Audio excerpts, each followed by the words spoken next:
আমাদের আলোচনার বিষয় হলো মসজিদ।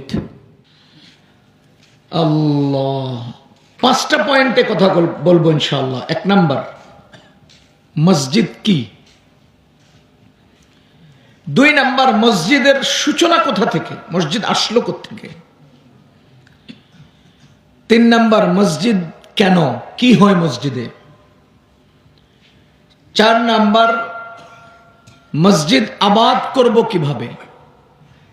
5 নাম্বার, মসজিদ ধ্বংস করতে চাইলে, মসজিদের ক্ষতি করতে চাইলে তার পরিণাম এবং পরিণতি কি? এই হলো 5টা প্রসঙ্গে সংক্ষিপ্ত কথা। একটু বিস্তারিত করব ইনশাআল্লাহ। আপনারা কি মনে রাখতে পারছেন কয়টা পয়েন্ট? 1, মসজিদ কি, মসজিদের সূচনা কোথা থেকে, মসজিদ আসলো কোত্থেকে, মসজিদে কি হয়, কেন মসজিদ, মসজিদ আবাদ হবে কিভাবে, মসজিদ নষ্ট করলে তার ক্ষতি কি, পরিণাম কি। মসজিদ কি? সবাই এক বাক্যে বলবো, মসজিদ আল্লাহর ঘর। বলেন, মসজিদ আল্লাহর ঘর। মসজিদ আল্লাহর ঘর। সরকারের কোনো হস্তক্ষেপ মসজিদে চলে না। এলাকার কোন নেতা খেতার কোন প্রকারের প্রভাব মসজিদে চলে না। আমি কিছু গুরুত্বপূর্ণ কথা বলছি। প্রথম কথা হলো, মসজিদে কোন ব্যক্তির জন্য অগ্রিম জায়নামাজ দিয়ে জায়গা দখল করা জায়েজ নেই। কারণ মসজিদ কার ঘর?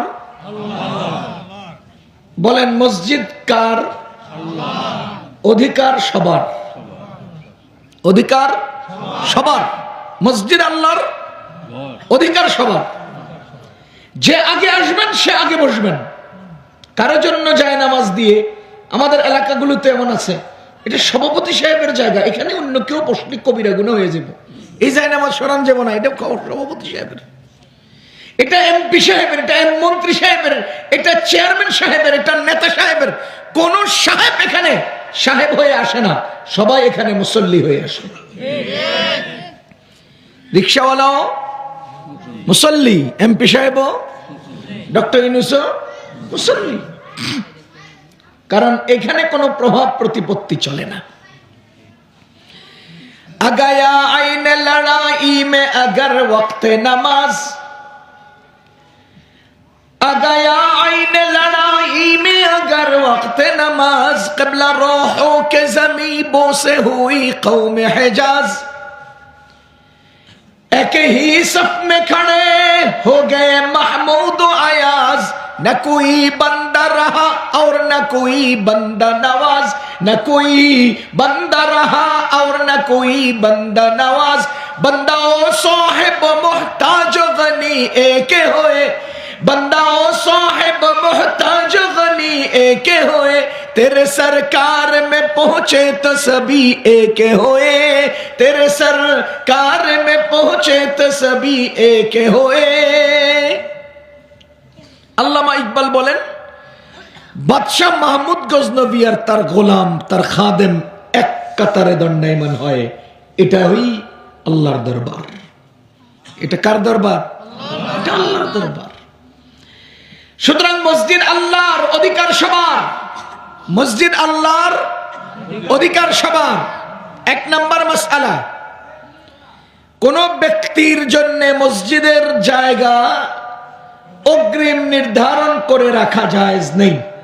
হ্যাঁ, ইমাম সাহেব, মুয়াজ্জিন সাহেব, তারা তো প্রয়োজনের তাগিদে, কারণ ইমামের খলিফা হন মুয়াজ্জিন।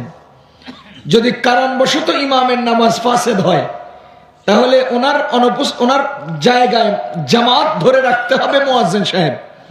এখন যদি ওই জায়গাতে একজন উপযুক্ত ব্যক্তিরে জায়গা নির্ধারণ করে না দেওয়া হয়, তাহলে তো অন্য কেউ ঢুকবে, ইমাম সাহেবের বিপদ হবে, তো হে বেটারও আরো আগে বিপদ হয়েছে। এজন্য ইমামের পেছনে মুয়াজ্জিন সাহেবের জায়গা, এটাতে কোনো আপত্তি নেই, অন্য কারোর জন্য চলবে না।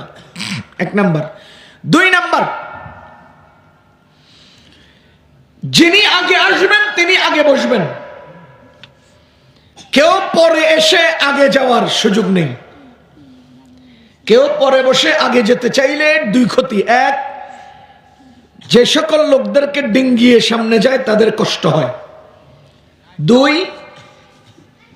আপনি পরে এসে আগে হক যাদের তাদের হক নষ্ট হয়। 3 নম্বর মাসআলা আপনারা ভালো করে মনে রাখবেন। মনে করেন হাদিস শরীফে আসছে, রাসূল করিম সাল্লাল্লাহু আলাইহি ওয়াসাল্লাম বলেন, মসজিদের সামনের কাতারে কি পরিমাণ ফজিলত এটা যদি মানুষ জানতো, তবে যার হাত নাই পা নাই সেও হামাগুড়ি দিয়ে সামনের কাতারে বসার জন্য প্রতিযোগিতা করত। এবার বলেন তো সামনের কাতারে কি পরিমাণ ফজিলত? ফজিলত জানি না দেখে আমরা প্রতিযোগিতা করি না। মুসলমান এবার বলেন সামনের কাতারে ফজিলত আছে না নাই? ফজিলত, ফজিলত আল্লাহর নৈকট্য অর্জনের একটা কেন্দ্রবিন্দু সামনের কাতার। নৈকট্য অর্জনের একটা উপায় নামাজ পড়া সামনের কাতারে। হজ করা নৈকট্য অর্জনের ব্যাপার, উমরা করা নৈকট্য অর্জনের ব্যাপার, ওযু করা নৈকট্য অর্জনের ব্যাপার, তাওয়াফ করা নৈকট্য অর্জনের ব্যাপার। কথা কি বুঝতেছেন? আমরা কিতাবে একটা মাসআলা পড়েছি, কায়দা পড়েছি, আল ইসার ফিল কুরবি লা ইয়াজুজ, আল ইসার ফিল কুরবি লা ইয়াজুজ। আল ইসার মানে কি? ইসার মানে হলো নিজের স্বার্থকে বাদ দিয়ে অন্যের স্বার্থকে প্রাধান্য দেওয়া। মানে নিজে যেতে চাইলাম, সুযোগ পাইয়াও নিজে না গিয়ে অন্যকে যেতে দেওয়া, এটার নাম হলো ইসার। ফিল কুরবি, কুরবুন কাকে বলে? কুরবুন হলো আল্লাহর নৈকট্য অর্জনের আমল। যে সকল আমলে আল্লাহর নৈকট্য অর্জন আছে সেটার নাম কুরব। লা ইয়াজুজু মানে জায়েজ নেই, সুযোগ নেই, অনুমতি নেই। এবার আসেন, আল্লাহর নৈকট্য অর্জনের কাজে, নৈকট্য অর্জনের ক্ষেত্রে নিজেকে বাদ দিয়ে অন্যকে প্রাধান্য দেওয়া জায়েজ নাই। আপনারা কি বুঝতেছেন? আল্লাহর নৈকট্য অর্জনের কাজে নিজেরে বাদ দিয়ে অন্যরে সুযোগ দেওয়ার সুযোগ নাই, জায়েজ নাই।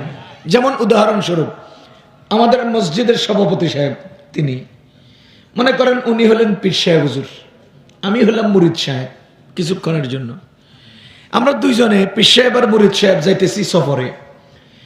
100 কিলোমিটার দূরে যাওয়ার পরে এমন একটা এলাকায় গিয়ে উপস্থিত হয়েছি, ডান পাশে বাম পাশে সামনে পেছনে কোনো পানি নেই। 1 কিলোমিটার দূরত্বে কোনো পানি নেই। পানি না থাকলে কি করব?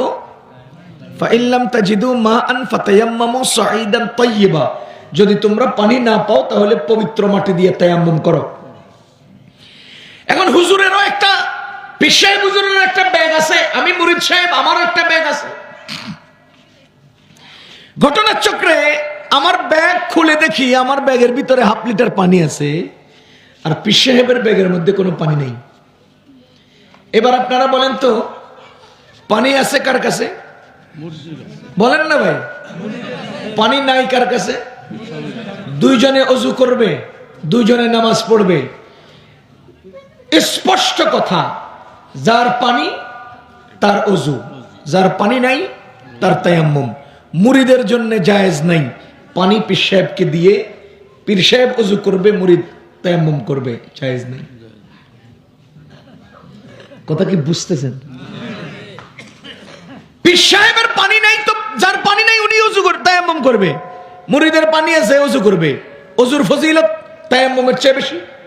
সুতরাং নৈকট্য অর্জনের মাসআলায় পীর সাহেব হুজুর আপনি তো এমনিই অনেক অর্জন করেন, আপনি আবার আমারতে পানি নিয়ে ওযু করতেন কে? আপনি তায়াম্মুম করেন, আমি ওযু করি। দুইজনে হজে যাবেন, বিশাল লম্বা লাইন, জাহাজের মধ্যে আরেকজন উঠতে পারবেন। মুরিদ সাহেব লাইনে আগে, পীর সাহেব লাইনে পরে, উঠতে পারবেন আর একজন। এখন মুরিদ উঠবে না পীর উঠবে? যিনি আগে তিনি আগে, যিনি পরে তিনি পরে। যেতে না পারলে পীর সাহেব যেতে পারবেন না, যেতে পারলে মুরিদ সাহেব যেতে পারবে। ঠিক তেমনি ভাবে মসজিদের সামনের কাতারে ফজিলত বেশি। যদি কোনো নেতা আসে, খেতা আসে, মুফতি সাহেব আসে, পীর সাহেব আসে, তাহলে সামনে দাঁড়ানো মানুষটার জন্য নিজে পিছনে এসে সামনে পিছন থেকে একজনকে সামনে দেওয়ার সুযোগ নেই। বুঝি না রে, বুঝি না।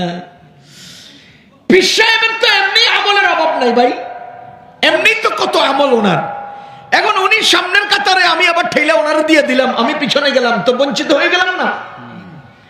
এই জন্য মুসলমান, যিনি আগে আসবেন তিনি আগে দাঁড়াবেন, যিনি পরে আসবেন তিনি পরে দাঁড়াবেন।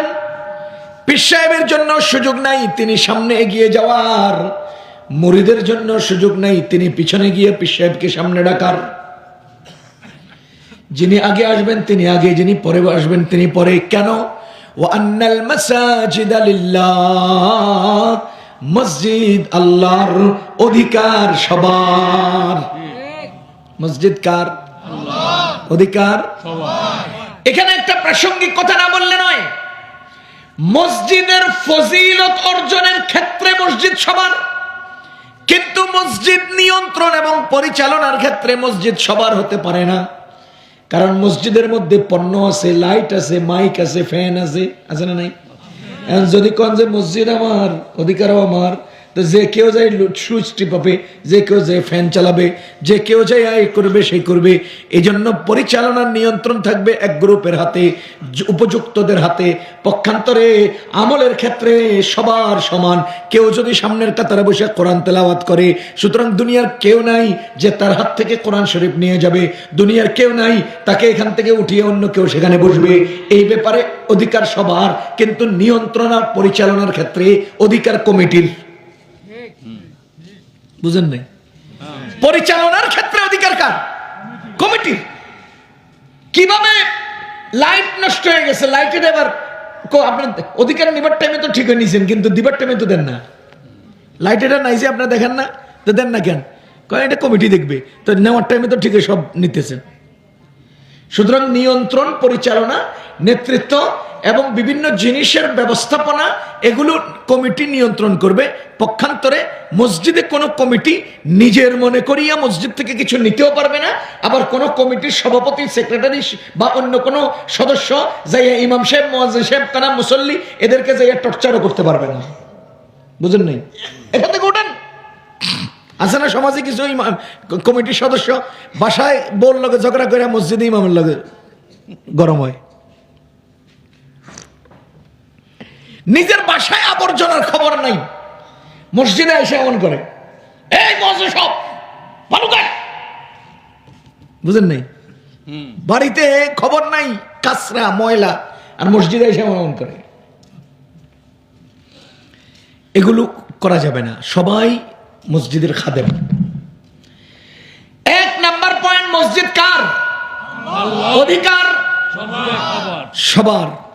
দুই নাম্বার পয়েন্ট, মসজিদ শুরু হলো কোত্থেকে? মসজিদ শুরু হলো কোত্থেকে? আপনারা কি বুঝতেছেন? আমার আল্লাহ মানুষ বানানোর আগেই দুনিয়াতে মসজিদ বানিয়েছেন। সুবহানাল্লাহ। আল্লাহ আগে মসজিদ বানিয়েছেন না মানুষ? মসজিদ আগে বানিয়েছেন। কোরআনে কারীমে আল্লাহ তাআলা বলেন, ইন্না আউওয়ালা বাইতিন উদিআ লিন-নাস, নিশ্চয়ই পৃথিবীর বুকে জমিনের উপরে সর্বপ্রথম ঘর, লাল্লাযী বিবাক্কাতা, যে মসজিদটা, যে ঘরটা মক্কায় অবস্থিত, সেই ঘর মানুষের জন্য, মানুষের কল্যাণের জন্য, মানুষের হিদায়াতের জন্য বানানো হয়েছে। ইন্না আউওয়ালা বাইতিন উদিআ লিন-নাস, সর্বপ্রথম ঘর যা মানুষের জন্য বানানো হয়েছে, লাল্লাযী বিবাক্কাতা, যেটা মক্কায় অবস্থিত, ওয়া হুদাল লিল আলামিন, এই ঘর সারা জগতের জন্য হিদায়াত। তার মানে এই ঘরটা মানুষের হেদায়েতের জন্য আল্লাহ সবার আগে তৈরি করেছেন। বলেন মানুষকে আল্লাহ কেন তৈরি করেছেন? উত্তর হলো ইবাদতের জন্য। বুঝা গেল ইবাদত হলো কর্ম, আমরা হলাম কর্মী। বলেন ইবাদত হলো কর্ম, আমরা হলাম কর্মী। এখন কর্মীরা কর্ম করার ক্ষেত্র লাগবে কিনা? কর্মীরা কর্ম করার জায়গা লাগবে কিনা? আরে গার্মেন্টসে কর্মী, গার্মেন্টস হলো কর্মের জায়গা, গার্মেন্টস হলো কর্মের জায়গা, সেলাই হলো কর্ম, কর্মের জায়গা হলো গার্মেন্টস, কর্মী হলেন শ্রমিক। ও আল্লাহর বান্দাগণ, আমরা হলাম কর্মী, ইবাদত হলো কর্ম। এখন আমরা ইবাদত করব কোথায়? এজন্য কর্মী বানানোর আগে আল্লাহ দুনিয়াতে কর্মের জায়গা বানাইছে। মসজিদ হলো কর্মের জায়গা, ইবাদতের জায়গা।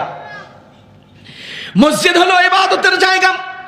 সর্বপ্রথম মহান রব্বুল আলামিন ফেরেশতাদের মাধ্যমে জমিনের উপরে মক্কায় মসজিদে হারাম বাইতুল্লাহ শরীফ তৈরি করেছেন। তার 40 বছর পর, তার 40 বছর পর ওই যে জেরুজালেমে মসজিদে আকসা বানিয়েছেন, তাও ফেরেশতাদের মাধ্যমে। বলেন প্রথম ঘর কোনটা? মসজিদে হারাম। দ্বিতীয় মসজিদ কোনটা? মসজিদে আকসা, বাইতুল মুকদ্দাস অথবা বাইতুল মাকদাস। মুসলমান দেখেন, এই দুই মসজিদ আল্লাহ রাব্বুল আলামিন ফেরেশতাদের মাধ্যমে তৈরি করেছেন দুনিয়াতে।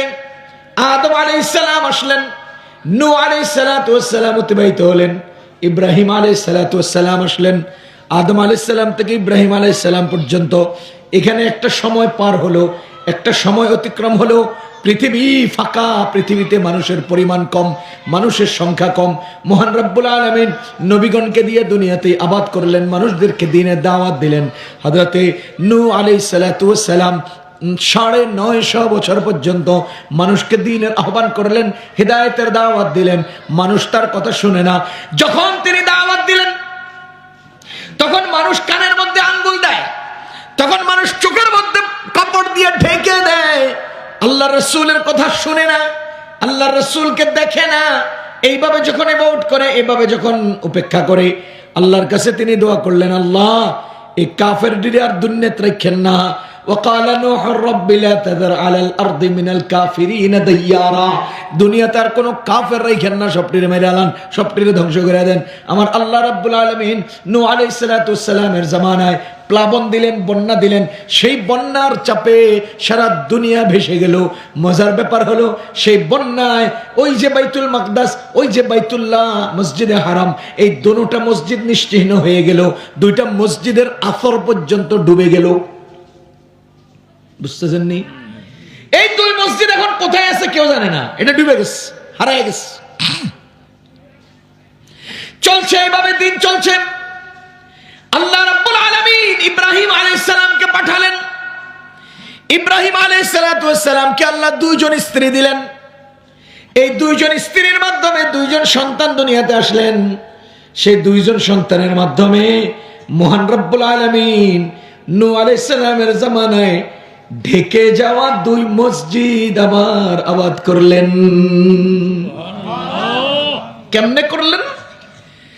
ইব্রাহিম আলাইহিস সালামের এক স্ত্রী হাজেরা, আল্লাহর হুকুমে তাকে তার ছেলে ইসমাইল সহ ওই যে মক্কার হারাম শরীফের পাশে, এখানে তো কোনো গাছগাছালি নেই, কোনো বাড়িঘর নাই, এখানে কোনো মসজিদের আসর নাই, চিহ্ন নাই। কোনো মসজিদ ছিল এরকম কোনো চিহ্ন নাই। এমন এক অনাবাদ, এমন এক জনমানব শূন্য, এমন এক ছায়াবিহীন একেবারে উত্তপ্ত পাথুরে জমিনের উপরে রেখে ইব্রাহিম আলাইহিস সালাম চলে গেলেন। আর ওনার দ্বিতীয় স্ত্রী সেই জেরুজালেম কেন্দ্রিক বসবাস শুরু করলেন। হাজেরা আলাইহিস সালাম বসবাস করলেন মক্কায়, আর সারা আলাইহিস সালাম বসবাস শুরু করলেন ফিলিস্তিন, জেরুজালেম এলাকায়। এবার দেখেন মজার কথা, একটু ইঙ্গিত দিয়ে যাই, কারণ লম্বা ইতিহাস করতে গেলে লম্বা হয়ে যাবে। যখন হাজেরা আলাইহিস সালাতু ওয়াস সালামকে ওখানে রেখে যাচ্ছিলেন ইব্রাহিম আলাইহিস সালাম, তখন তিনি জিজ্ঞেস করেন, আমাদেরকে এখানে একা রেখে কই যান? আমরা এখন নিজের বাড়ি একা, পাশে কিন্তু আমার ভাইয়ের ঘর, এই পাশে আমার আরেক ভাই, ওই পাশে আমার চাচা, ওই পাশে আমার মামা, এখান দিয়ে আমার ঘর দোতলা, এর মধ্যে আমরা বউ রেখে আইতে পারি না, ডরায়। কি কন? আওয়াজ দিলে পাশের বাড়ি শোনা যাবে, এরপরেও ভয় পায়। কিন্তু ওখানে কিছু নেই, বাড়ি নাই, ঘর নাই, পাহাড়, ওইদিকে পাহাড়, ওইদিকেও পাহাড়, ওইদিকেও পাহাড়, চারোদিকে পাহাড়। এটা একটু নিচু জায়গা। হাজরা আলাইহিস সালাম বলেন যে আপনি এভাবে রেখে যাচ্ছেন আল্লাহর হুকুমে না নিজে নিজে? আল্লাহর হুকুমে। কোনো অসুবিধা নেই, আপনি আল্লাহর হুকুমে হইলে আমাদের কোনো চিন্তার কারণ নেই, আল্লাহর হুকুম হইলে কোনো চিন্তার কারণ নেই। রওনা দিলেন, চলে গেলেন। ইব্রাহিম আলাইহিস সালাম সেখানে রেখে চলে গেলেন। হাজরা আলাইহিস সালাম পানির তালাশে বাচ্চার খাবারের জন্য খাবারের তালাশে খুঁজতে শুরু করলেন। আপনারা একটা বিষয় আগে একটা ম্যাপ শুনাই। ম্যাপ হলো এই, মনে করেন কাবা শরীফ, এই কোণার মধ্যে হজরে আসওয়াদ, ঠিক এই বরাবর ওই সোজা হলো সাফা পাহাড়, ঠিক এই বরাবর, এই কোণায় না, এই কোণায় না, এই কোণায় না, এই কোণায়, যে কোণায় হজরে আসওয়াদ ঠিক সেই কোণ বরাবর সাফা। তখনকার সময়ের হালত বলছি, যেখানে হজরে আসওয়াদ সেখান থেকে সাফা পাহাড়ের দিকে 21 মিটার দূরত্বে ইসমাইল আলাইহিস সালাম বসা ছিলেন। ওখানে ওনার ছেলেকে এখানে রাখছেন। হজরে আসওয়াদ থেকে কয় মিটার? 21 মিটার দূরে। কোন বরাবর? সাফা পাহাড় বরাবর। সেখানে রেখে আম্মাজান হাজরা আলাইহিস সালাম সাফা পাহাড়ে গেলেন পানির খোঁজে। বলে এখানে পানি কোথায় পাবে? সাফা পাহাড়ে পানি থাকবে কোত্থেকে? সাফা তো পাহাড়, পানি হবে কেন?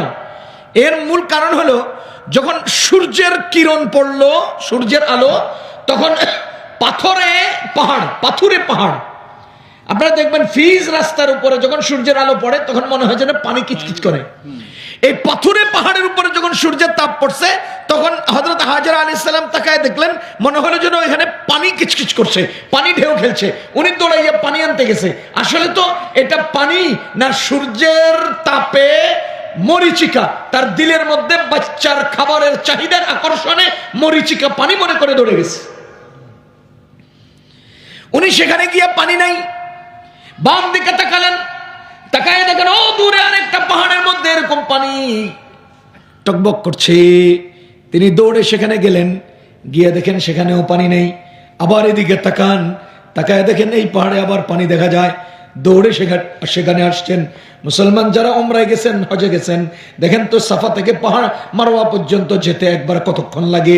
আজকে কি মার্বেল পাথর লাগানো, কি সুন্দর এয়ার কন্ডিশন লাগানো, কি সুন্দর সমান সমতল। সেই সময় তো পাথরের টুকরা ছিল, পাথরের উঁচা নিচে এবড়ো থেবড়ো পরিবেশ ছিল। হাজরা আলাইহিস সালাতু ওয়াস সালাম একবার সাফায় গেলেন, আবার মারওয়ায় গেলেন, আবার সাফায় গেলেন, আবার মারওয়ায় গেলেন। এভাবে 7 বার খোঁজার পরে তার দিলের মধ্যে আকাঙ্ক্ষা তৈরি হলো, আরে পানির খোঁজে তো ছটফট করছি, কিন্তু আমার বাচ্চাটার কি হলো একটু দেখে আসি। তিনি সাফা পাহাড় থেকে এদিকে আসলেন, মারওয়া পাহাড় থেকে তার বাচ্চাকে দেখতে সোজা এখানে আসলেন। আইসা দেখেন তার ছেলের পায়ের স্পর্শে সেখানে একটা পানির ফোয়ারা বইতে শুরু করলো। মুসলমান এই পানির ফোয়ারা যখন বইতে শুরু করলো, হাজরা আলাইহিস সালাতু ওয়াস সালাম চারদিক থেকে বালুটাই না, এটাকে একেবারে সুন্দর মতো একটা ব্যারিকেড দিয়ে দিলেন, বালু দিয়া ব্যারিকেড দিয়ে দিলেন।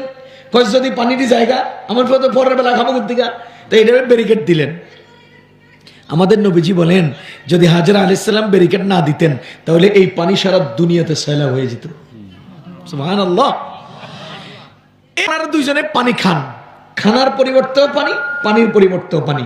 একটা মজার কথা মনে রাখবেন, খাবার, পানি, ওষুধ কয় জিনিস বলেন? খাবার বলেন, পানি, ওষুধ। খাবার কেন? ক্ষুধার চাহিদা নিবারণের জন্য। পানি কেন? পিপাসার চাহিদা নিবারণের জন্য। ওষুধ কেন? সুস্থতার জন্য, চিকিৎসার জন্য। আমার আল্লাহ জমজমের পানিতে খাবারের গুণ দিয়েছেন, পানির গুণ দিয়েছেন, ওষুধের গুণ দিয়েছেন। এটা বুঝার জন্য আরো সহজে বলি, খাবার খাইলে পায়খানা হয়, পানি খাইলে পেশাব হয়। জমজমের পানি খাইলে পায়খানাও হয়, পেশাবও হয়। বুঝতেছেন? এনারা দুইজনে এখানে খেতে লাগলেন, রইতে লাগলেন, থাকতে লাগলেন। কোনো গাছ গাছালি নাই, কোনো ছায়া দেওয়ার কোনো ব্যবস্থা নাই। সূর্য যখন উঠে তখন পাহাড়ের আড়ালে, সূর্য যখন মাথা বরাবর তখন সূর্যের নিচে, সূর্য যখন পশ্চিমে ডলে যায় তখন তারা আবার পাহাড়ের আড়ালে। তার মানে এইভাবে করে তারা ওখানে অবস্থান শুরু করলেন। ও মুসলমান, মজার কথা কি জানেন? ওই সময়কার ইয়ামান দেশ থেকে একটা ব্যবসার গ্রুপ, এরা দূরবর্তী একটা অঞ্চল দিয়া সিরিয়া আর অন্যান্য দেশে, শাম দেশে ব্যবসা করার জন্য যেতেন। যাওয়ার পথে একটা পাহাড়ীয় জায়গা, উর্বর জায়গা, একটা সুন্দর জায়গা যেখানে ছায়া আছে, ওখানে ওনারা কি বলে রেস্ট করার জন্য, 2-4 দিন থাকার জন্য সেখানে অবস্থান করতেন, তাঁবু টানাইতেন, এরপরে ওখানে থেকে কিছু খাওয়া দাওয়া করে রেস্ট নিয়ে আবার রওনা দিতেন। এরকম একটা জায়গাতে তারা অবস্থান করছেন। ইয়ামানের এক ব্যবসায়ী কাফেলা, এই কাফেলা যখন ওখানে তাঁবু টানালেন, সেখানে অবস্থান শুরু করলেন। এরপরে আস্তে করে ডান বাম দিকে হাঁটাহাঁটি চলাচল করতে বের হলেন। দেখলেন কি, ওই যে দূরে আকাশে পাখিরা উড়াউড়ি করে। দূরে আকাশে কি উড়ে? পাখি উড়ে। এবার তাদের মনের মধ্যে প্রশ্ন আসছে, তাইসিরুল মান্তেক যারা পড়ছেন আপনারা জানেন, উপরে ধোঁয়া দেখা দিলে নিচে কি আছে? আগুন আছে। তো উপরে পাখি, বুঝে গেল নিচে কিছু না কিছু আছে। কিছু না থাকলে উপরে পাখি কেন আসবে? জীবনে এই পাখি দেখি নাই, বছরের পর বছরের দিক দিয়ে চলাচল করি, যুগের পর যুগে দিক দিয়ে হাঁটাহাঁটি করি, যাই আসি, কোনোদিন পাখি দেখলাম না, আজকে পাখি আসলো কোত্থেকা? এবার তারা কয়েকজন মিলে সেখান থেকে পাখির সন্ধানে গেলেন। উপরে পাখি থাকলে নিচে কি আছে দেখতে হবে। সেখানে গেলেন, যাইয়া দেখলেন চারিদিকে পাহাড়ের বেষ্টনী, মাঝখানে একজন মহিলা ছোট্ট একটা বাচ্চা নিয়ে বসে আছে। দেখা তো হতভম্ব। আরে শুধু মহিলা বাচ্চা নিয়ে বসে নেই, এই মহিলার খাবারের পানির আয়োজনও আছে। আর সবচেয়ে মজার ব্যাপার হলো, যেখানে পানি সেখানেই বসবাস সম্ভব। বুঝলেন? যেখানে পানি সেখানেই বসবাস সম্ভব। এই জন্যই আমেরিকার নাসা মঙ্গল গ্রহে ফেনিক্স পাঠায়, রোভার পাঠাইয়া ওখানে রোবোটিক হাত দিয়া একটু মাটি উঠায়। হ্যাঁ, এদের বর্ণনা আমি ম্যাগাজিনে পড়ছি। উঠাইয়া একটা গ্লাসের মধ্যে রাখছে, ওখান থেকে একটু ধোঁয়া উঠছে, এরা আবার তালি দিয়া মঙ্গল গ্রহে পানির সন্ধান পাওয়া গেছে। তার মানে আমরা এখন ওখানে যাইয়া জায়গা বেচতে পারবো, খাওয়ান দাওয়ান করতে পারবো। এটা কথার কথা আর কি। তাহলে পানির সন্ধান পাওয়া গেলে বুঝা গেল সেখানে মানুষের বসবাস সম্ভব। এবার ওই লোকগুলো হাজেরা আলাইহিস সালাতু ওয়াস সালামের সাথে কথা শুরু করলেন, তার কাছে অনুমতি চাইলেন, যেহেতু এখানে পিওর মিষ্টি পানির ব্যবস্থা আছে, আপনি যদি অনুমতি দেন, আমাদের দেশের বাদশার সাথে পরামর্শ করি, তাদের মাধ্যমে আমরা এখানে আবাদ শুরু করব, এখানে বসবাস শুরু করব। ইয়ামানের বাদশাহ হাজেরা আলাইহিস সালামের পরামর্শে, অনুমতিক্রমে, ইয়ামানের বাদশার তত্ত্বাবধানে সেই দিন যে মক্কার এই এলাকা আবাদ হয়েছে, আজও পর্যন্ত সেখানে মানুষের বসবাস চলমান আছে। এরপরে ইসমাইল আলাইহিস সালাম যখন একটু বড় হলেন, আপনারা জানেন হযরত ইসমাইল আলাইহিস সালামকে ইব্রাহিম আলাইহিস সালাম জবাই করার জন্য নিয়ে যাবেন। وَإِذِ ابْتَلَى إِبْرَاهِيمَ رَبُّهُ بِكَلِمَاتٍ فَأَتَمَّهُنَّ। কোরআন বলে ইব্রাহিমকে আল্লাহ তাআলা বেশ কিছু বিষয় দিয়ে পরীক্ষা করেছেন, আর তিনি সেই পরীক্ষায় উত্তীর্ণ হয়েছেন। সেই সকল পরীক্ষার মধ্যে একটা পরীক্ষা ছিল ফালাম্মা বালাগা মাআহু সাইয়া ক্বালা ইয়া বুনাইয়া ইন্নী আরা ফিল মানামি আন্নী আযবাহুকা ফানজুর মাযা তারা। যখন ইসমাঈল চলাচল করার বয়সে উপনীত হলেন, যখন ইসমাঈল হাঁটা চলা করার বয়সে উপনীত হলেন, আব্বার আঙ্গুল ধরে হাঁটা চলার বয়সে উপনীত হলেন, তখন ইব্রাহিম আলাইহিস সালাম ইসমাঈল আলাইহিস সালামকে ওই মিনায় নিয়ে গেলেন। সেখানে জবাইয়ের আয়োজন হলো। ও মুসলমান, এই সবগুলো এই মক্কাকে ঘিরে তখনকার সময় শুরু হলো। মহান রব্বুল আলামিনের নির্দেশে, আল্লাহ তাআলার ইশারায়, ইসমাঈল আলাইহিস সালামের মাধ্যমে ইব্রাহিম আলাইহিস সালাম মক্কার ওই বাইতুল্লাহ, যে বাইতুল্লাহ ফেরেশতারা বানিয়েছিলেন, যে বাইতুল্লাহ নূহ আলাইহিস সালামের প্লাবনের দ্বারা ডুবে গিয়েছিল, সেই বাইতুল্লাহ নতুন করে নির্মাণের নির্দেশিত হলেন। এখন নির্মাণ করবেন কিভাবে, কোন জায়গায় বাইতুল্লাহ আছে আমরা তো দেখি না, সবগুলো তো বালুতে ভরে গেছে। মজার ব্যাপার হলো, আমার আল্লাহ একটা তুফান দিলেন, যে তুফানে বালু তুফান, অনেক সময় দেখেন না এই বালুগুলো গোল হয়ে আকাশের দিকে উঠে যায়, এরকম একটা বালু তুফান হলো। এই বালু তুফানের মাধ্যমে মাঝখানে যে বালুগুলো ছিল, ময়লাগুলো ছিল, এগুলো সব আকাশের দিকে উইরা দূরে যেয়ে পড়ে গেল, আর নিচের বালু সইরা গেছে, আর ফেরেশতাদের বানানো সেই কাবার চিহ্নটা ফুটে উঠল। এবার ইসমাঈল আলাইহিস সালামের সহযোগিতায় ইব্রাহিম আলাইহিস সালাম মক্কার বাইতুল্লাহ তথা মসজিদে হারাম পুনর্নির্মাণ করলেন। ওইদিকে আবার ইসহাক আলাইহিস সালামের মাধ্যমে বাইতুল মাকদাস পুনর্নির্মাণ করলেন। মুসলমান ইসমাঈল আলাইহিস সালামের মাধ্যমে বাইতুল্লাহ, ইসহাক আলাইহিস সালামের মাধ্যমে বাইতুল মাকদাস, এই দুইটা মসজিদকে ইব্রাহিম আলাইহিস সালাম ওই কি বলে পুনর্নির্মাণ করলেন এবং তার দুই সন্তানের মাধ্যমে মহান রব্বুল আলামিন কিয়ামত পর্যন্ত আম্বিয়া ইকরামের ধারা চালু করে দিলেন। ইব্রাহিম আলাইহিস সালামের ছেলে ইসহাক, ইসহাক আলাইহিস সালাম থেকে ঈসা আলাইহিস সালাম পর্যন্ত এই সকল নবীগণ ইসহাক আলাইহিস সালাম থেকে, এবং সকলের দুনিয়া দিন সবকিছু পরিচালনা বাইতুল মাকদাস কেন্দ্রিক। কোন কেন্দ্রিক? ওই বাইতুল মাকদাস কেন্দ্রিক।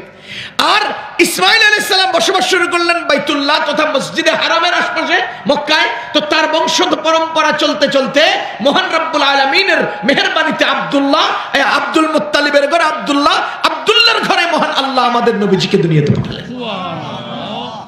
তাহলে ইব্রাহিম আলাইহিস সালামের এক সন্তান ইসহাক, ইসহাক আলাইহিস সালাম থেকে সকল নবীগণ বাইতুল মাকদাস কেন্দ্রিক ঈসা আলাইহিস সালাম পর্যন্ত। আর আরেক সন্তান ইসমাঈল, যিনি মক্কার হারামে অবস্থান শুরু করলেন, সেখান থেকে মুহাম্মদ সাল্লাল্লাহু আলাইহি ওয়াসাল্লাম কিয়ামত পর্যন্ত। বুঝতেছেন আপনারা? কিয়ামত পর্যন্ত। এবার আসেন আরেকটা মূল রহস্যের কথা বলি। ইব্রাহিম আলাইহিস সালামের ছেলে ইসহাকের দ্বারা যে পুনর্নির্মাণ হলো মসজিদে আকসা, ইব্রাহিম আলাইহিস সালামের ছেলে ইসমাঈলের দ্বারা যে নির্মিত হলো মসজিদে হারাম মক্কা। কটা মসজিদ? দুটা। বলেন কটা মসজিদ? দুটা। এই দুই মসজিদকে আল্লাহ তাআলা ইবাদতের কেন্দ্রবিন্দু বানালেন। ঈসা আলাইহিস সালাম পর্যন্ত, এমনকি আমাদের নবীজি পর্যন্ত সকল নবী রাসূলগণ এবং উম্মতের কিবলা ছিল বাইতুল মাকদাস, মাতাফ ছিল বাইতুল্লাহ। আপনারা কি আমার কথা বুঝতেছেন? না, আবার সহজ করি। ইব্রাহিম আলাইহিস সালামের ছেলে ইসহাক আলাইহিস সালাম থেকে শুরু করে ঈসা আলাইহিস সালাম পর্যন্ত, এমনকি আমাদের নবীজির হিজরতের আগ পর্যন্ত সকল মানুষের নামাজ পড়তো বাইতুল মাকদাসের দিকে ফিরে, কিন্তু তাওয়াফ করতো বাইতুল্লাহর মসজিদে হারামে। তাওয়াফ করতো কোথায়? মসজিদে হারামে। আর নামাজ পড়তো কোন দিক ফিরে? বাইতুল মাকদাসের দিকে। আমাদের নবীজিও বাইতুল মাকদাসের দিকে ফিরে নামাজ পড়ছেন, আল্লাহর কাছে দোয়া করছেন, আল্লাহ বাইতুল্লাহরে কিবলা বানায় দেন। বাইতুল্লাহ তো মাতাফ আছেই, তাওয়াফের জায়গা আছেই, এখন আমাদের জন্য বাইতুল্লাহটাকে কিবলা বানায় দেন। তা আল্লাহ তাআলা দেন না, দেন না, দেন না, দেন না, চলছে চলছে 13 বছর, নবুয়তের 13 বছর। মজার ব্যাপার হলো বাইতুল মাকদাসের বাইতুল্লাহ, নবীজি দাঁড়াতেন সবসময় এমন জায়গায় যেখান থেকে বাইতুল মাকদাস বাইতুল্লাহ দুটোটা কিবলা হয়, তাইলে নবীজির চাহিদা মতো হয়। কিন্তু যখন হিজরত করেন মদিনা শরীফ গেলেন, তখন বাইতুল মাকদাস এদিকে আর বাইতুল্লাহ এদিকে, পুরা বিপরীত। এখন আগে তো দুটোটাকে সামনে রাখতেন, এখন দুটো দুই দিকে, তো কোন দিক যাবেন? তো আল্লাহর নির্দেশে রাসূল সাল্লাল্লাহু আলাইহি সাল্লাম বাইতুল মাকদাসের দিকে ফিরে আসরের নামাজ শুরু করলেন। ঠিক নামাজের ভেতরেই আল্লাহ তাআলা বললেন, তোমার কিবলা চেঞ্জ, কিবলা পরিবর্তন, আজ থেকে তোমার কিবলা হবে বাইতুল্লাহ। ওই আসরের নামাজে নবীজি অর্ধেক নামাজ পড়লেন বাইতুল্লাহ, বাইতুল মাকদাসের দিকে, আর বাকি অর্ধেক নামাজ পড়লেন বাইতুল্লাহর দিকে। পুরা এদিক থেকে এদিকে ঘুরে গেলেন। এই জন্য যেখানে এই আমলটা হয়েছে সেখানে একটা মসজিদ হয়েছে, সেই মসজিদকে আমরা জানি মসজিদে কিবলাতাইন। যারা মদিনা শরীফ গেছেন দেখছেন, আর যদি না গিয়ে থাকেন আল্লাহর কাছে দোয়া করি আল্লাহ আমাদের সবাইকে যাওয়ার তৌফিক দেন। মসজিদে কিবলাতাইন, আমাদের নবীজি সাল্লাল্লাহু আলাইহি ওয়াসাল্লাম বাইতুল মাকদাস থেকে বাইতুল্লাহর দিকে কিবলা চেঞ্জ করলেন। আল্লাহর মেহেরবানি, নবীজির মাধ্যমে আমাদের জন্য যেখানে তাওয়াফ সেখানে কিবলা। বুঝেন নাই? আমাদের নবীজির আগ পর্যন্ত দুনিয়ার সকল নবীগণের উম্মতের জন্য কি নিয়ম ছিল? যেখানে তাওয়াফ কিবলা আরেক জায়গায়, আর আমাদের যেখানে তাওয়াফ সেটাই কিবলা। সুবহানাল্লাহ। কিন্তু মজার ব্যাপার, ইব্রাহিম আলাইহিস সালামের এক ছেলে ইসহাক, ইসহাক আলাইহিস সালামের বংশে ঈসা আলাইহিস সালাম পর্যন্ত সকল নবীগণ মসজিদে আকসা কেন্দ্রিক দুনিয়া পরিচালনা করেছেন, দিন পরিচালনা করেছেন। মুসলমান মসজিদে হারাম মাতাফ হিসেবে, তাওয়াফের জায়গা হিসেবে ছিল। এবার আল্লাহ তাআলা ইসমাঈল আলাইহিস সালামের মাধ্যমে যেহেতু মসজিদে হারামকে পুনর্নির্মাণ করালেন, এমন আমাদের নবীজি সাল্লাল্লাহু আলাইহি ওয়াসাল্লাম দুনিয়াতে আসছেন। আমাদের নবীজি যদি মক্কার হারামেই থেকে যান, তাহলে তো মক্কার হারাম নবীজির দ্বারা আলোকিত হয় নাই। মক্কার হারাম তো আরো বহু আগেই আলোকিত, আরো বহু আগেই আলোকিত। ফেরেশতাদের যুগ থেকে আলোকিত, নূহ আলাইহিস সালামের যুগ থেকে আলোকিত, ইব্রাহিম আলাইহিস সালামের যুগ থেকে আলোকিত, ইসমাঈল আলাইহিস সালামের মাধ্যমে আলোকিত। সুতরাং আমাদের নবীজি যদি বাইতুল মাকদাস আলোকিত করেন, সেটা তো অন্য নবীগণ করছেন। বাইতুল্লাহ আমাদের ইসমাঈল আলাইহিস সালাম করছেন। এজন্য আমার আল্লাহ আমাদের নবীজির মাধ্যমে মদিনা শরীফে মসজিদে নববী আলোকিত করে দিয়েছে। এখন আমাদের জন্য মূল মসজিদ হয়ে গেছে তিনটা। মসজিদে আকসা, এটা আমাদের প্রথম কিবলা। মসজিদে হারাম, এটা আমাদের কাবা এবং মাতাফ। মসজিদে নববী, এটা আমাদের বাইতুল মাকদাসের সমমর্যাদার নবীজির হাতে তৈরি মসজিদ। বাইতুল মাকদাসের সমমর্যাদা। বাইতুল মাকদাসে নামাজ পড়লে 50,000 রাকাতের সওয়াব, মসজিদে নববীতে নামাজ পড়লে 50,000 রাকাতের সওয়াব। সমমর্যাদার দুইটা মসজিদ। এবার দেখেন, আমাদের কেন্দ্র হয়ে গেল বাইতুল্লাহ আর মসজিদে নববী। আমাদের নবীজির উম্মতের আগ পর্যন্ত সকলের কেন্দ্র ছিল মসজিদে আকসা আর বাইতুল্লাহ। সকল নবীগণ ছিলেন মসজিদে আকসা আর বাইতুল্লাহ কেন্দ্রিক, আর আমরা হয়ে গেলাম মসজিদে নববী আর বাইতুল্লাহ কেন্দ্রিক। সুবহানাল্লাহ। এই জন্য আমরা মক্কায় গেলে হজ করতে যাই, হ্যাঁ, হজ করতে গেলে, উমরা করতে গেলে বাইতুল্লাহ উমরা করি, নবীজির রওজা মুবারক জিয়ারত করতে যাই, ওই মসজিদে নববীতে নামাজ পড়তে যাই। যেহেতু আমাদের কিবলাও না, যেহেতু আমাদের এখন আর সেটা এত গুরুত্বপূর্ণ না আমাদের জন্য, এই জন্য আমরা মসজিদে আকসায় যাই না।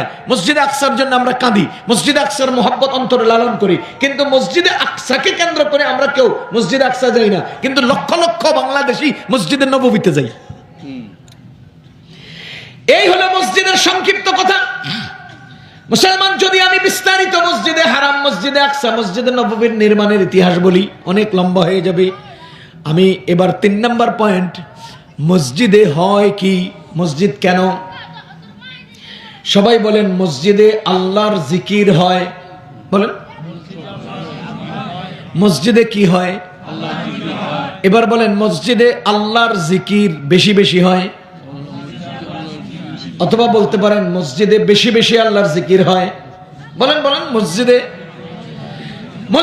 বেশি বেশি আল্লাহর জিকির হয়। দেখেন সূরা হজ্জের মধ্যে আল্লাহ তাআলা বলেন, ওয়া মাসাজিদু, মসজিদগুলো, ইউযকারু ফীহা ইসমুল্লাহি কাসীরা, যেখানে আল্লাহর নামের জিকির বেশি বেশি হয়। ইউযকারু ফীহা ইসমুল্লাহি কাসীরা, যেখানে বেশি বেশি আল্লাহর নামের জিকির হয়।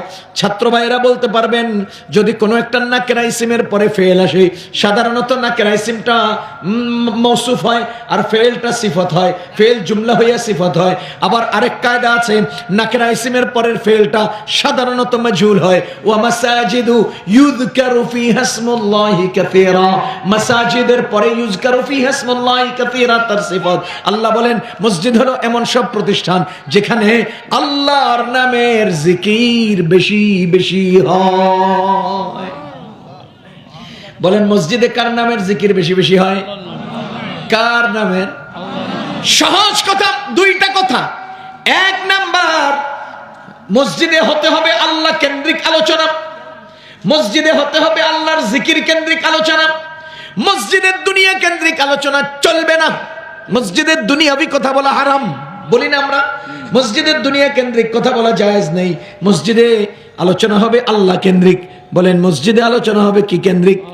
আল্লাহ কেন্দ্রিক, আল্লাহ কেন্দ্রিক। কিন্তু এই যে নির্বাচন আসতেছে, আমরা খতিব সাহেবরা ওয়াজ করতাম গেলেই এখন নেতারা এসে কবে, হুজুর মাইকটা একটু দেন, দোয়া চাই। মাইক দেন, কি চাই? দোয়া চাই। আসলে কি দোয়া চায় নাকি চায়? ভোট চায়। হেরা আমগরে কয় হুজুররা ধর্ম ব্যবসায়ী। আমগরে কি কয়? হুজুররা ধর্ম ব্যবসায়ী। হুজুর টুপি মাথায় দিলাম 12 মাস, হুজুর পায়জামা পাঞ্জাবি লাগাইলাম 12 মাস, হুজুর কেবলার দিকে নামাজ পড়লাম 12 মাস, হুজুর ডাইন হাতে খানা খাই 12 মাস, হুজুর মেসওয়াক করি, হুজুর ঢিলা করি, ব্যবসায়ী, আর হেরা সিজনে কুর্তা গায়ে দেয়, কোন সিজনে টুপি মাথায় দেয়। আমরা হলাম ধর্ম অনুসারী, হেরাই হলো ধর্ম ব্যবসায়ী। কোন আমরা কি ধর্মে ব্যবসায়ী না অনুসারী? আর হেরা এই যে দেখেন না, মির্জা ফখরুল টুপি লাগায় লাগায় কথা কয়, ওই সালাউদ্দিনের টুপি লাগায় লাগায় হুজুর গো মজমার মধ্যে যায় কথা কয়, এটি হলো, এটির নাম হলো ধর্ম ব্যবসা। গায়ে লাগে, হ্যাঁ গায়ে লাগে, হ্যাঁ বলেন হ্যাঁ লাগে। কে ওয়াজ কর্ম গায়ে লাগবো না? এই ওয়াজের কি কাম? গায়ে লাগতে হবে। আপনার নেতা করে, আমরা একটু বলতে পারবো না? যদি এখনো বলতে না পারে তো আওয়ামী লীগের আমনের মধ্যে তফাৎটা রইল কই? কথা কন। আওয়ামী লীগের আমলে মানুষ মারছে, এখনো মানুষ মারে। আওয়ামী লীগের আমলে চাঁদাবাজি, এখনো চাঁদাবাজি। তা আমার তফাৎটা রইল কই? আওয়ামী লীগে মানুষ মাইরে এলাইছে, কোনো বিচার হয় নাই, এখন হাতি মাইরে এলা কেউ বিচার করে না, তফাৎটা রইল কই? কথা কন। বাংলাদেশে গুণী মানুষকে রাখবে না, বাংলাদেশে চোরের দেশ, ডাকাতের দেশ, নাফরমানের দেশ, বাংলাদেশ দালালের দেশ। এই জন্য দেশপ্রেমিক থাকবে না, যোগ্য লোক থাকবে না, এগুলো মেরে লেবো। এদেশে এগুলোর কাম নাই। আমি আমেরিকার 6 বার গেছি। আমেরিকার কলম্বিয়া ইউনিভার্সিটিতে বাংলাদেশের শিক্ষক, লন্ডনের অক্সফোর্ডে বাংলাদেশের শিক্ষক, ভালো ভালো জায়গাগুলোতে বাংলাদেশের শিক্ষক। আমি একবার ইমিগ্রেশন অতিক্রম করতেছি, আমাকে ইমিগ্রেশন অফিসার জিজ্ঞেস করতেছে আপনার বাড়ি কই, বাংলা জায়গায়। আমি বুকের দিকে তাকায় দেখি এখানে আমিন লেখা। জিজ্ঞেস করলাম আপনার বাড়ি কই? আমার বাড়ি সন্দীপ। বাংলাদেশের লোক ওই দেশের ইমিগ্রেশন অফিসার। কেন? এই যোগ্য লোকগুলো ওই দেশে কেন ওখানে এস্টাবলিশ হচ্ছে? এর মূল কারণ ওরা এখানে আসলে টিকবে না। বুঝতেছেন নি? ওরা এখানে আসলে টিকবে না, এই দেশে ভালো মানুষের জায়গা না। ও মুসলমান, দেখবেন এই মসজিদের মধ্যে জিকিরের আমল হয়, জিকির হয়, জিকির হয়, জিকির হয়, আল্লাহ কেন্দ্রিক আলোচনা হয়। নির্বাচন কেন্দ্রিক কোনো আলোচনা মসজিদে চলবে না, চলবে না, এটি জায়েজ নাই। আসসালামু আলাইকুম, বিসমিল্লাহির রহমানির রহিম, নেতারা উঠতে বিসমিল্লাহ পড়ে, আমার কাছে লাগে কারোর গালি দেয়। কতক্ষণে বিসমিল্লাহ পড়লো না, কারো ধমক দিল, গালি দিল, বিসমিল্লাহির রহমানির রহিম, এটার নাম বিসমিল্লাহ। শুনেন, কোরআনে কারীম বলছে ওয়া মাসাজিদু ইউযকারু ফিহা ইসমুল্লাহি কাসীরা, মসজিদে আল্লাহর নামের জিকির হয়, আল্লাহ কেন্দ্রিক আলোচনা হবে, আল্লাহ প্রসঙ্গের কথা হবে, অন্য কোনো প্রসঙ্গের কথা চলবে না। এবার আপনারা বলেন, মসজিদে আমরা সবচেয়ে বেশি কি আমল করি? কোন নামাজ পড়ি? বলেন, বলেন তো নামাজে আজান হয় কিনা? আজানের প্রথম শব্দটা কি? আল্লাহ, আল্লাহ। আজানের শেষ শব্দ কি? আল্লাহ, আল্লাহু আকবার, লা ইলাহা ইল্লা আল্লাহ। আজান শুরু করলাম তো আল্লাহ, আজান শেষ করলাম কি দিয়ে? আল্লাহ। ইকামত শুরু করলাম কি দিয়ে? আল্লাহ। ইকামত শেষ করলাম কি দিয়ে? আল্লাহ। নামাজ শুরু করলাম কি দিয়ে? আল্লাহ। নামাজ শেষ করলাম কি দিয়ে? আল্লাহ। ওয়ামাসাজিদু ইউযকারু ফিহা ইসমুল্লাহি কাসীরা, মসজিদ এমন এক জায়গা, মসজিদ এমন এক প্রতিষ্ঠান যেখানে আল্লাহর নামের জিকির বেশি বেশি হয়। নামাজ শুরু করলাম আল্লাহু আকবার, সুবহানাকা আল্লাহ, আউযু বি আল্লাহ, বিসমি আল্লাহ, আলহামদুলিল্লাহ আল্লাহ। বুঝতেছেন নি কি চলতেছে? আল্লাহ আল্লাহ আল্লাহ আল্লাহ আল্লাহ। ওয়া মাসাজিদু ইউযকারু ফিহা ইসমুল্লাহ, আল্লাহর নামের জিকির নামাজে বেশি বেশি হয়। সুতরাং নামাজের কাজ হলো আল্লাহর নামের জিকির, মসজিদের কাজ হলো আল্লাহর নামের জিকির, মসজিদের কাজ হলো তালিম, মসজিদের কাজ হলো তাজকিয়া, মসজিদের কাজ হলো মানুষকে তেলাওয়াত শেখা এবং শেখানো, মসজিদের কাজ হলো নামাজ, মসজিদের কাজ হলো মুরাকাবা, মসজিদের কাজ হলো মসজিদের মধ্যে বৈশা আল্লাহর স্মরণে ফিকির করা, উম্মতের প্রয়োজনে ফিকির করা, এগুলোই হলো মসজিদের জায়গার কাজ। 4 নাম্বার পয়েন্ট, মসজিদ আবাদ করব কিভাবে? মুসলমান মসজিদ আবাদের ধারা আছে 2টা। এক নাম্বার ধারা, মসজিদের আমল বৃদ্ধি করা, মসজিদের যোগ্য এবং গুণের মুসল্লি তৈরি করা, মসজিদে মুসল্লির পরিমাণ বৃদ্ধি করা। 2 নাম্বার ধারা, মসজিদের ওয়ালগুলো টাইলস করা, মসজিদের ফ্লোরটা টাইলস করা, মসজিদের দোতলার ছাদটা করা, মসজিদের 3 তলার ছাদ করা, মসজিদের বাইরে একটা মিনারা করা। এগুলো হলো মসজিদ আবাদের দ্বিতীয় সাইড। 1 নাম্বার সাইড হলো মসজিদের মুসল্লির গুণগত মুসল্লি বৃদ্ধি করা। 2 নাম্বার মসজিদে আমলের পরিবেশ তৈরি করা। দুঃখজনক সত্য হলো আজকের সভাপতি সাহেব রশিদ বই লইয়া মানুষের কাছে টাইলস কালেকশন করে, সিমেন্ট বালু কালেকশন করে। মসজিদের ইমাম সাহেব মিম্বরে বৈশা 3 টন রড লাগবে, 200 বস্তা সিমেন্ট লাগবে, এগুলো কালেকশন করে। কিন্তু ফজরের নামাজে মুসল্লি কম আসেন মুসল্লি মসজিদে, এটা কালেকশন করে না। কথা কন, টাইলস কালেকশন করে। আমাদের টাইলস লাগবে 10 লাখ টাকার টাইলস, আমাদের 3 টন রড লাগবে 3 তলার ছাদ দেওয়ার জন্য। 3 তলা নামাজ পড়ে কারা? ওই সপ্তাহে একদিন ফজরের নামাজে যারা নামাজে দাঁড়াবে এদের খবর নাই, সপ্তাহে একদিন নামাজে দাঁড়াবে হেডারে 3 তলার লেগে সিমেন্ট কালেকশন করতে পারিছে সভাপতি সাহেব। কথা কি বুঝতেছেন আপনারা? তাহলে আমাদের মসজিদ আবাদ হবে কি দিয়ে বলেন? মুসল্লি দিয়ে, গুণের মুসল্লি দিয়ে, মুসল্লি দিয়ে, গুণের মুসল্লি দিয়ে, আমল দিয়ে, জিকির দিয়ে, তালিম দিয়ে, তাজকিয়া দিয়ে, মুরাকাবা দিয়ে, মুজাকারা দিয়ে, এগুলোর দ্বারাই মসজিদ আবাদ হবে। দুঃখজনক সত্য হলো আজকের ইমাম সাহেব, আজকের মুয়াজ্জিন সাহেব, আজকের মসজিদের কমিটির সদস্যগণ মসজিদকে এমন ভাবে নিয়ন্ত্রণ করে, সালাম ফেরানোর 10 মিনিট পরে তালাটা মাইরা বাড়ির জায়গার খবর নাই। কথা কন, নামাজ পড়তে যাই আমরা মাঝে মধ্যে মসজিদে, যে সফর করি না, মসজিদে ঢুস মারি, মসজিদ খোলা নাই, আরেকটাতে ঢুস দেই, খোলা নাই, আরেকটাতে যাই, খোলা নাই। কিরে ভাই, তালা মেরে গেছে গা 10 মিনিট 15 মিনিটের ব্যবধানে, পরে পাম্পে গিয়ে নামাজ পড়তে হয়। মসজিদ কেন আবাদ হবে না? মসজিদ কেন আবাদ থাকবে না? মসজিদ আজকে আবাদ থাকে না, মসজিদকে আবাদ করি নাই। আমি আপনাকে জিজ্ঞেস করতে চাই, আমাকে খেয়াল করুন, বলেন তো আমাদের জীবনে কিছু ব্যথা, কিছু কষ্ট, কিছু নিরিবিলি মুহূর্তে চোখের পানি ছাড়ার দরকার হয় কিনা? পারিবারিক সমস্যার কারণে ব্যথা লাগে না? কানতে মন চায় না? সামাজিক সমস্যার কারণে কলিজায় ফাটল ধরে না? মনে মনে কানতে মন চায় না? ঘরে কানতে পারি না পোলাপানের লেগা, আত্মীয় স্বজনের জন্য, রাস্তায় কানতে পারি না, দোকানে পাটে কানতে পারি না, গাছতলায় কানতে পারি না। মুসলমান কান্নার জায়গা মসজিদ, নিরিবিলি কান্না করবে, পিলারের মধ্যে আড়াল হবে, এরপরে ওয়ালের পেছনে দাঁড়াবে, এরপরে 2 রাকাত নামাজ পড়ে কতক্ষণ জিকির করবে, মাথাকে নিচুর দিকে দিবে, জীবনের কষ্টের কথাগুলো অন্তরে লালন করবে, নিবৃতে মহান আল্লাহর কাছে বলবে, মুনাজাত ধরে চোখের পানি ছাড়বে। আপনি তো মিয়া তালা মেরে থুয়ে গেছেন, বেটা কানবে কই? এ মুসলমান, আজকে আমাদের কান্নার জায়গাটা মসজিদ, সেই মসজিদটাকে তালা মেরে আটকে থুয়ে গেছে। নিরিবিলি আল্লাহর কাছে দোয়া করব।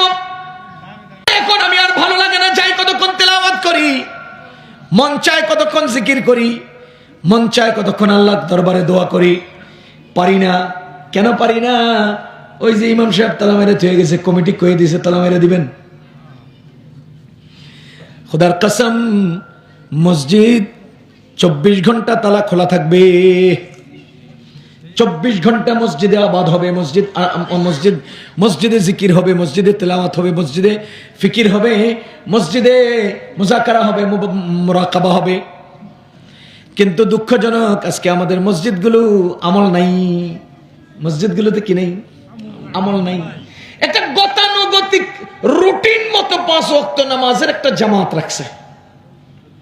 আমি দেশের বিভিন্ন জায়গায় সফর করি, বিশ্বের বিভিন্ন দেশে সফর করি।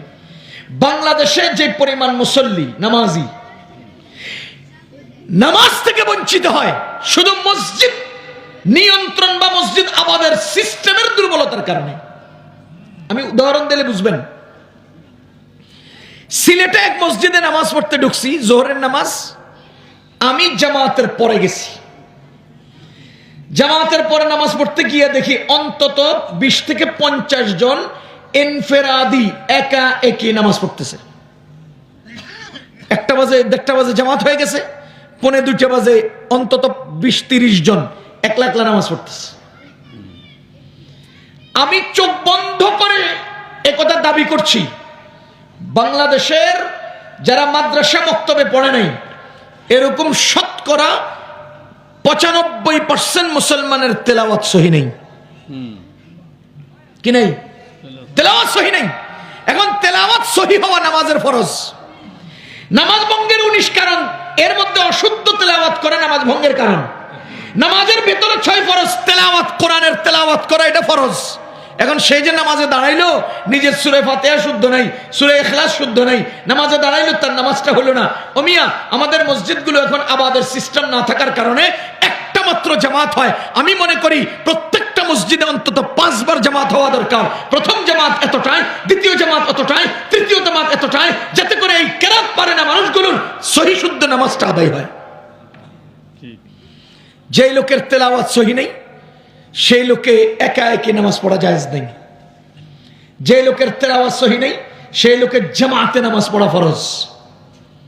কথা বুঝেন? যে লোকের তেলাওয়াত সহি নেই সেই লোকের জন্য একা একা নামাজ পড়া জায়েজ নেই। যে লোকের তেলাওয়াত সহি নেই সেই লোকের জন্য জামাতে নামাজ পড়া ফরজ। কারণ নামাজের ভিতরে 6 ফরজ, এর মধ্যে একটা ফরজ আল্লাহ দয়া করে ইমাম সাহেবের দায়িত্বে দিয়ে দিছে, সেটার নাম হলো তেলাওয়াত। কারণ 90-95% কেরাত পারবে না, যেটা আল্লাহ জানে। এই জন্য তাকবীরের দায়িত্ব ইমামরে দেয় নাই, রুকুর দায়িত্ব দেন নাই, কেরাত সেজদার দায়িত্ব দেন নাই, কোদার দায়িত্ব দেন নাই, কিয়ামের দায়িত্ব দেন নাই। কিসের দায়িত্ব দিয়েছেন? কেরাতের দায়িত্ব দিয়েছেন। এই জন্য আপনি ইমাম সাহেব রুকু থেকে উঠতেছে, এই টাইমে আপনি রুকুতে গেলে রাকাত এটা হয় না। কিন্তু ইমাম সাহেব মিনাল জিন্নাতি ওয়ান নাস এটা পয়রা শেষ কইরা রুকুতে যাইতেছে, আপনি যদি দাঁড়ান আপনার ওই রাকাত হয়ে যায়। কেন? কেরাত নামক ফরজ আপনি আদায় করলেন না। হলো কেন? এর কারণ কেরাতের দায়িত্ব ইমামের। কথা কি বুঝতেছেন? রুকুর দায়িত্ব ইমামের নাই, জন্য ইমামের লগে রুকু না পাইলে আপনার রাকাত হয় না। কিন্তু কেরাতের দায়িত্ব ইমামের, জন্য কেরাত না পাইলেও রাকাত হয়। তাহলে আল্লাহ আমাদেরকে বাঁচাই দিলেন। কি বাঁচাইলেন? কেরাত নামক ফরজ আমলটা ইমামের উপরে দায়িত্ব দিয়া আমাদের নামাজ বাঁচাই দিলেন। সুতরাং যেই লোকের তেলাওয়াত সহি নেই সেই লোকে জামাতে নামাজ পড়া ফরজ। যদি জামাতে নামাজ না পড়ে তার নামাজ হয় না, তার নামাজ না হইলে আপনি পড়বেন কেন? আজকের মসজিদগুলো আবাদ হয় না, মুসলমান কান্নার জায়গা পায় না, মুসলমান নিবৃত্তে আল্লাহর দরবারে কিছু কথা বলবে, তেলাওয়াত করবে, জিকির করবে, জায়গা পায় না। কেন পায় না? এলাকার মসজিদে 24 ঘন্টার মধ্যে 23 ঘন্টাই তালা মারা থাকে।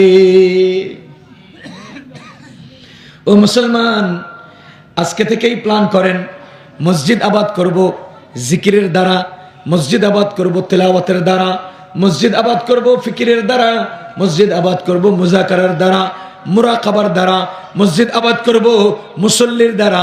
মুসল্লির গুনগুনানি বাড়তে থাকবে, মুসল্লির তেলাওয়াত শুদ্ধ করার মেহনত চলতে থাকবে। প্রতিদিন নামাজের পরে অন্তত লম্বা টাইম মুসল্লিদের তেলাওয়াত শুদ্ধ করার মেহনত হতে হবে।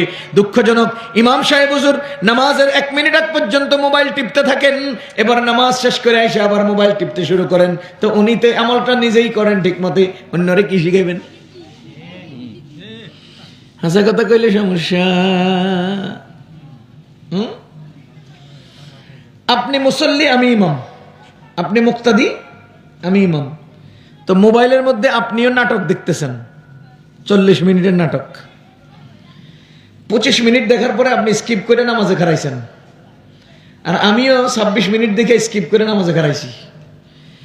আমার নামাজের মধ্যে নাটকের কথা মনে কম পড়ে, কারণ আমি তেলাওয়াত করি। আর আপনার নামাজের মধ্যে নাটকের কথা বেশি মনে পড়ে, কারণ আপনি তেলাওয়াত করেন না। দুজনেই নামাজের মধ্যে নাটকের কথা মনে করে। বুঝেন নাই? নামাজের উদ্দেশ্য হলো খুশু। খুশু, আল্লাযীনা হুম ফি সালাতিহিম খাশিউন।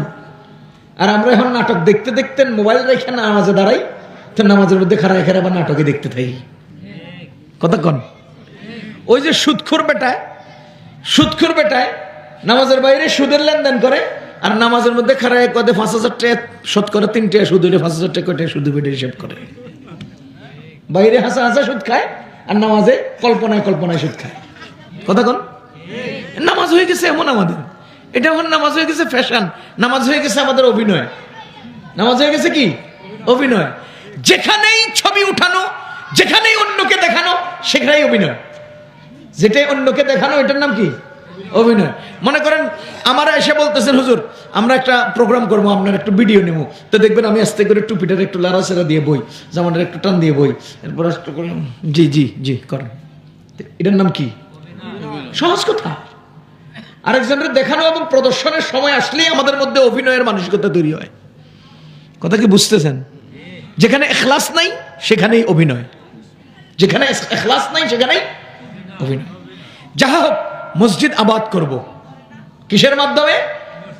আমলের মাধ্যমে, মুসল্লি বৃদ্ধির মাধ্যমে। পারবো তো ইনশাআল্লাহ। এরপরে মসজিদ আবাদ, টাইলস করা, ওয়াল করা, দোতলা করা, তিনতলা করা, পাঁচতলা করা, প্রয়োজনে আরো বড় কিছু করা, এগুলো আলাদা ফজিলত রাখে। মান বানা লিল্লাহি মসজিদান বানাল্লাহু লাহু বাইতান ফিল জান্নাহ। যে আল্লাহর জন্য মসজিদ বানাবে, আল্লাহ তার জন্য জান্নাতে বাড়ি বানাবে। বুঝেন? যে কার জন্য মসজিদ বানাবে? কথা কয় না। এটার নাম ইখলাস। যে আল্লাহর জন্য মসজিদ বানাবে, আর যে মুর্শিদাবাদে বাবরি মসজিদ নামে রাজনৈতিক মসজিদ বানাবে,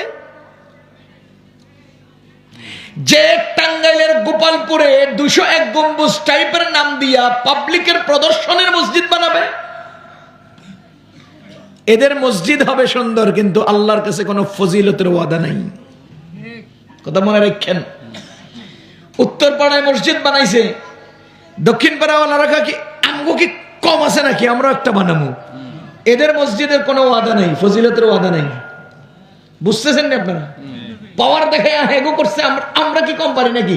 এই একটা ভাবলো এসে আর একটা মসজিদ বানাইছেন, এই মসজিদের কোনো ফজিলত নাই।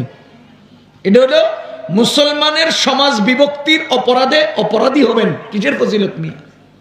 ওয়াল্লাযীনা ইত্তাখাযু মসজিদান দিরারা, মসজিদে দিরার যারা বানাইছে কেন?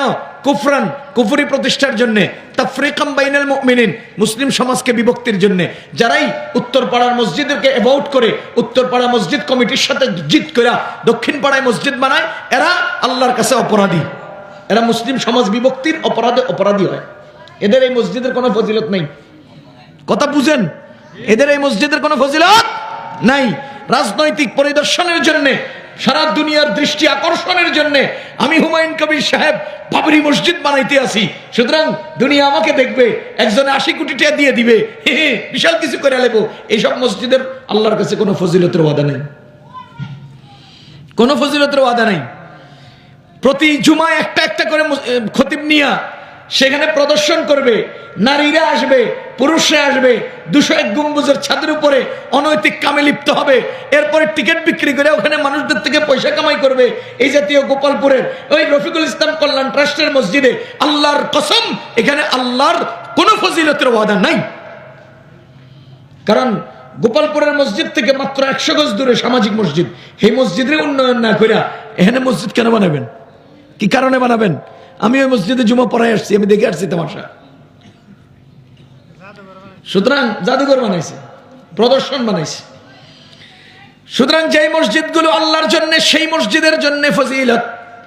যেই মসজিদ প্রদর্শনের জন্য, মুসলমান দলবিভক্তির জন্য, সেটার নাম ফজিলত নাই, সেটার মধ্যে আল্লাহর লানত, সেই মসজিদের উপর আল্লাহর লানত। মুসলমান 5 নম্বর পয়েন্ট, কথা শেষ। যারা মসজিদকে নষ্ট করতে চায়, মসজিদে আল্লাহর জিকির থেকে বারণ করতে চায়, তাদের পরিণতি কি? সূরা বাকারা আল্লাহ তাআলা বলেন, ওয়ামান আযলামু মিম্মান মানাআ মাসাজিদাল্লাহ আন ইউযকারা ফীহা ইসমুহু ওয়া সাআ ফী খারাবিহা। যারা আল্লাহর ঘর মসজিদকে নষ্ট করতে চায় এবং আল্লাহর ঘর মসজিদে আল্লাহর নামের জিকির বারণ করে, তাদের চেয়ে বড় জালিম, অত্যাচারী, সন্ত্রাসী, ডাকাত আর কে আছে? যারা আল্লাহর ঘর মসজিদে মানুষকে জিকির থেকে বারণ করে, ইবাদত থেকে বারণ করে এবং মসজিদ ধ্বংস করার ডুজার লাগায়, মেশিন লাগায়, মসজিদকে ধ্বংস করে, আইনের মার পেছে বাবরি মসজিদ ভাঙা রাম মন্দির বানায়, তাদের চেয়ে বড় সন্ত্রাসী, জালেম দুনিয়াতে আর কে আছে? খোদার কসম, পৃথিবীর বুকে বর্তমান সবচেয়ে বড় জালিম মোদি এবং তার অনুসারীরা। তারাই তো মসজিদ ভাঙে। তারাই তো মসজিদ ভাঙে, তারাই তো মসজিদের বিরুদ্ধে আইনানুগ ব্যবস্থা নিয়ে মসজিদ ভেঙে রাম মন্দির বানায়। এই জন্য মুসলমান যারা মসজিদ নষ্ট করে, মসজিদে আল্লাহর জিকির থেকে বারণ করে, মসজিদকে অনাবাদ করে, মসজিদ আবাদ থেকে পথ রুদ্ধ করে, তাদের চেয়ে বড় জালিম আর কে আছে? আল্লাহ আয়াতের শেষাংশে তাদের পরিণাম, তাদের শাস্তির কথা বলেন। উলাইকা লাহুম খিজিয়ুন ফিল হায়াতিদ দুনিয়া, তাদের জন্য রয়েছে দুনিয়ায় লাঞ্ছনা, লাঞ্ছনা, লাঞ্ছনা, অপদস্থতা, অপমান। দুনিয়াতে তাদের জন্য রয়েছে লাঞ্ছনা, অপদস্থতা, অপমান। ওয়াফিল আখিরাতি আযাবুন আযীম, এবং আখিরাতে রয়েছে ভীষণ আযাব। সুতরাং মসজিদ অনাবাদ রাখা যাবে না, মসজিদকে ধ্বংস করার চেষ্টা করা যাবে না। মসজিদকে আল্লাহর জিকির থেকে বারণ করলেই আপনার দুনিয়াতে লাঞ্ছনা আর অপদস্থতা অপেক্ষা করছে। এই আয়াত দ্বারা আমরা বুঝতে পারি খুব বেশি দিন নাই, ভারতের জন্য এক ভয়ঙ্কর অপমান এবং লাঞ্ছনা অপেক্ষা করতেছে। খুব বেশি দিন নাই, ভারত যতই চক্রান্ত করুক, ওয়ামাকারু ওয়ামাকার আল্লাহ, তারাও চক্রান্ত করে, আল্লাহ কৌশল করেন। আল্লাহু খায়রুল মাকিরিন, আল্লাহ উত্তম কৌশলী। আল্লাহ কি? উত্তম কৌশলী। শেখ হাসিনা বলছিল আওয়ামী লীগের হঠাৎ, আওয়ামী লীগের বিরুদ্ধে দাঁড়ায় বাংলাদেশে এমন কোন ক্ষমতা আসে নাই, বলছিল না? চারিদিক থেকে ইন্ডিয়ার পাওয়ার, ভিতরে প্রশাসনিক ক্ষমতা, আবার দলের মধ্যে হেলমেট বাহিনী। আরে বাবা রে, হটায় কে, সরায় কে? মহান আল্লাহ আবাবিল পাঠাইয়া দিছেন, যে আবাবিলের মাধ্যমে লাথি খাইয়া এমন দূরে যায় ছিটকে পড়ছে যে এদেরকে কিয়ামত পর্যন্ত মানুষ আর সম্মানের সাথে বুকে নিবে না, নিবে না। সুতরাং আল্লাহর কৌশল হলো সবচেয়ে বড় কৌশল। তুমি করবা চক্রান্ত আর আল্লাহ করবেন কৌশল। বলেন, তুমি করবা চক্রান্ত, আল্লাহ করবেন কৌশল। আল্লাহর কৌশলে তুমি তো চক্রান্ত করে চেষ্টা করবা উপরের দিকে হুড় হুড় করে উঠে যেটা, আর আল্লাহ তাআলা শুধু সুইচটা টিপ দিবে, ইলেকট্রিক সিঁড়ি যেটা নিচের দিকে ধাবিত, সেটা দিয়ে তুমি উঠতে চাইবা, আর সিঁড়ি অটোমেটিক তোমার নিচের দিকে নামায় ফেলবে। ইলেকট্রিক সিঁড়ি নিম্নগামী সিঁড়ি দিয়ে উঠা যায় না, উঠতে চেষ্টা করা যায় না? তো নিম্নগামী সিঁড়ি দিয়ে উঠতে চেষ্টা করলে আপনি চেষ্টা করবেন 3 কদম আগাইতে, মেশিনে আপনারা কদ্দুর নামাইবো? 6 কদম নামাবে। তো আল্লাহ হলেন কৌশলী, আল্লাহ শুধু সুইচ টিপ দিয়ে দিবে, তোমার গতির নিচের দিকে যাইবো, আর তুমি চক্রান্ত কইরা উঠতে চাইবে উপরে, আল্লাহ কৌশল করে তোমার নামাই দিবে নিচে। পারবা না, পারবা না। যাহা হোক, এই হলো আমাদের আজকের খুব সংক্ষিপ্ত, বিস্তারিত করলে অনেক লম্বা হতো, সংক্ষিপ্ত আলোচনা, যে মসজিদ কেন্দ্রিক আমরা 5টা পয়েন্টে কথা বলেছি। কয়টা বাজে? 12টার উপরে বেজে গেছে। আল্লাহ আমাদেরকে, আল্লাহ তাআলা আমল করার তৌফিক দান করুন, মসজিদের সাথে বেশি পরিমাণে যুক্ত থাকার তৌফিক দান করুন। সুবহানাল্লাহি ওয়া বিহামদিহি, সুবহানাকাল্লাহুম্মা ওয়া বিহামদিকা, আশহাদু আল্লা ইলাহা ইল্লা আনতা, আস্তাগফিরুক।